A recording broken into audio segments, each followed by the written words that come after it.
જય માતાજી, હર હર મહાદેવ. કેમ છો બધા? સ્વાગત છે તમારું આપણી ચેનલમાં હર હર મહાદેવ. મિત્રો, હું છું જાડેજા હેતાંશીબા. શું તમારા ઘરમાં સુખ, શાંતિ કે સંતાનની ઈચ્છા અધૂરી રહી ગઈ છે? શું તમે કોઈ એવા અદ્ભુત વ્રત વિશે જાણો છો જે રવિવારના દિવસે કરવામાં આવે છે અને માતા રાંદલ પલભરમાં વારે આવે છે? હા, આજે હું વાત કરવાની છું પરમ પવિત્ર રાંદલમાના વ્રતની. મિત્રો, આ વ્રતના એવા ચમત્કારો છે કે જે વ્યક્તિ શ્રદ્ધાપૂર્વક રવિવારના દિવસે મોડા વગરની રોટલી અને ખીર લઈને આ વ્રત કરે છે તો માતાજી તેના ખોળો ભરી દે છે અને પુત્ર પ્રાપ્તિની મનોકામના પૂર્ણ કરે છે. પણ શું તમે આ વ્રત પાછળની એક અજાણી અને રૂવાડા ઊભા કરી દે તેવી શક્તિશાળી વાર્તા જાણો છો? એક એવી વાર્તા જે તમારા દિલને સ્પર્શી જશે અને માતાજી પરનો તમારો ભરોસો અડીખમ કરી દેશે. જો આ રહસ્ય અને આખી વાર્તા જાણવી હોય તો વિડીયોને જરાય સ્કીપ કર્યા વગર છેલ્લે સુધી જોતા રહેજો. તો ચાલો સમય બગાડ્યા વગર શરૂ કરીએ રાંદલમાની એક ધમાકેદાર વાર્તા.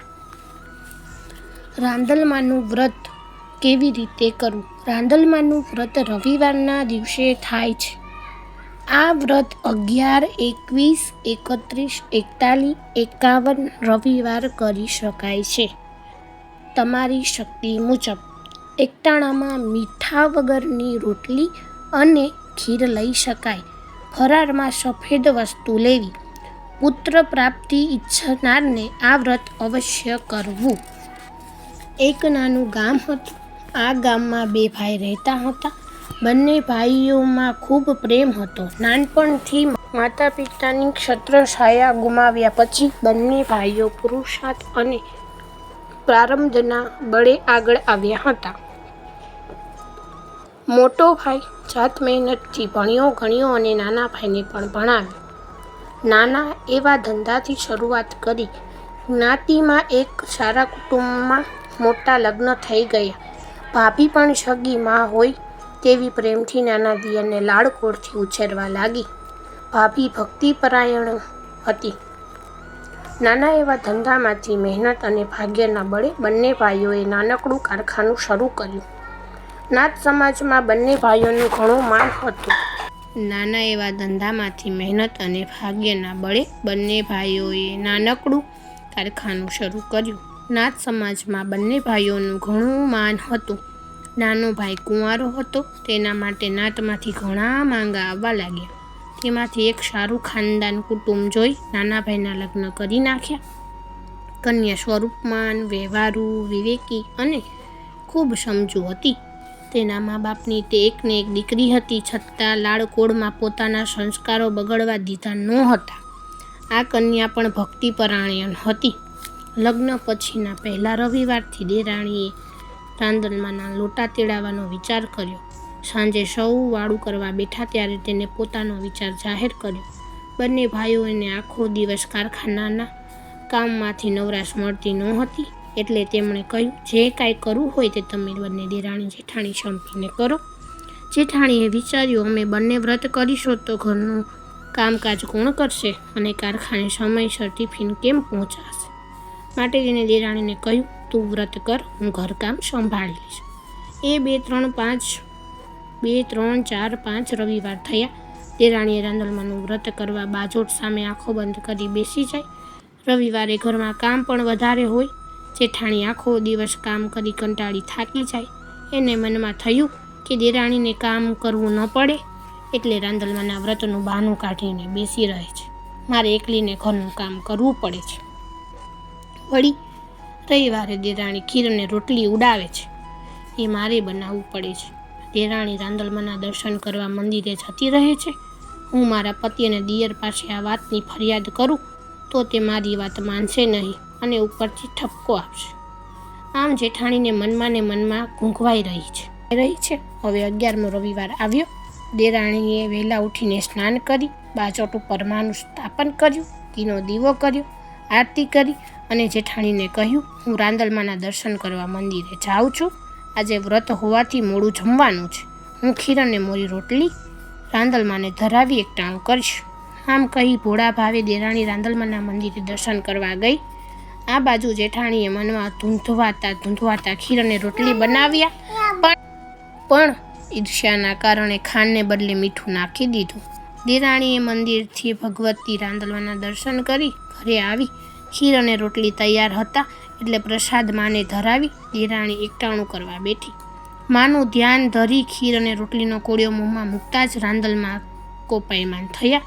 દેરાણી સમજી ગઈ કે ખીરમાં મીઠું નાખી જેઠાણીએ મારા વ્રતનો ભંગ કરાવ્યો છે, પણ હવે શું થાય? દેરાણી મનોમન માતાજીની માફી માંગવા લાગી અને અનેક કાલાવાલા કરવા લાગી. એટલામાં કારખાના પરથી માણસ આવ્યો અને સમાચાર આપ્યા કે આપણા કારખાનામાં ભયંકર આગ લાગી છે. ઉપરાંત બધી ઉઘરાણી પતાવી લાવેલ રૂપિયા ભરેલી બેગ પણ આગમાં બળી ગઈ છે. અગત્યના કાગળો અને ફર્નિચર સહિત બધું જ નાશ પામ્યું છે. જેઠાણી સમજી ગઈ કે આ બધું મીઠાવાળી ખીરનું જ કારણ છે. ઈર્ષ્યાના કારણે પોતે કેવી ભયંકર ભૂલ કરી નાખી હતી તેનું ભાન થતાં જ જેઠાણી ધ્રુસકે રોવા લાગી અને દેરાણીની માફી માંગવા લાગી અને કહેવા લાગી, મેં જાણી જોઈને તારી ખીરમાં મીઠું નાખ્યું હતું અને એની મને આ સજા મળી છે. હું અભાગણી રાંદલમાને બરાબર ન ઓળખી શકી. દેરાણીએ કહ્યું, માફી માં રાંદલમાની માંગો. માં તો ખૂબ જ દયાળુ છે, એ આપણી બધી ભૂલો માફ કરી જરૂર આપણને આશીર્વાદ આપશે.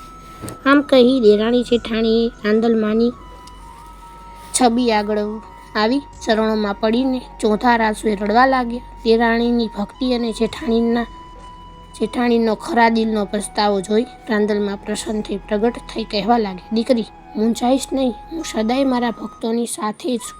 જે મારું વ્રત કરે તેના કુટુંબ પર હું કોઈ સંકટ પડવા દેતી નથી. જે પૂર્ણ ભક્તિભાવથી મારું વ્રત કરશે તેને હું મનવાંછિત ફળ આપીશ, તેની સર્વ મનોકામના પૂર્ણ કરીશ. દીકરી, અજાણતા તારાથી વ્રતનો ભંગ થયો છે. તારી જેઠાણીએ મારા પ્રસાદમાં ખીરમાં મીઠું નાખી મારો અપરાધ કર્યો છે. તેની સજા રૂપે તારા વૈભવ રાખ થઈ ગયો છે. પરંતુ હવે નવેસરથી ખીર રોટલી બનાવી તેનો પ્રસાદ વેચ અને મારા વ્રતનું ઉજવણું કર. 13 ગોરણીઓને બોલાવી જમાડી દાન દક્ષિણા આપવાનો સંકલ્પ કર, એટલે તારું ગયેલું બધું અનેક ગણું થઈને તને પાછું મળશે. આટલું કહી માતાજી અંતર્ધ્યાન થયા. દેરાણીએ માના લોટા તેડાવવાનો અને વ્રતનો ઉજવવાનો સંકલ્પ કર્યો.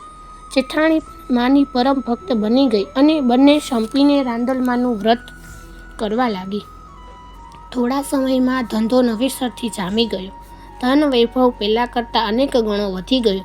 થોડા સમય પછી જેઠાણી દેરાણીને પુત્રોની પ્રાપ્તિ થઈ. ગામની સ્ત્રીઓ પણ આ જોઈ રાંદલમાના વ્રતનો અને ઉજવણીનો વિધિ જાણીને વ્રત કરી ધન અને સંપત્તિને પામી. જય માતાજી મિત્રો, આ હતું રાંદલમાનું વ્રત. તો વાલા મિત્રો, આ હતી રાંદલમાના પવિત્ર વ્રતની એ દિવ્ય વાર્તા, જે સાબિત કરે છે કે માતા રાંદલના શરણે આવનાર કોઈ ક્યારેય ખાલી હાથે પાછું નથી જતું. માતાજી દરેક ભક્તની મનોકામના ચોક્કસ પૂરી કરે છે. તમને આ વાર્તા અને માહિતી કેવી લાગી? શું તમે પણ ક્યારે રવિવારે રાંદલમાનું વ્રત કર્યું છે કે બોલ્યા છો? મને નીચે કોમેન્ટ્સમાં જય રાંદલમાં લખીને જરૂર જણાવજો.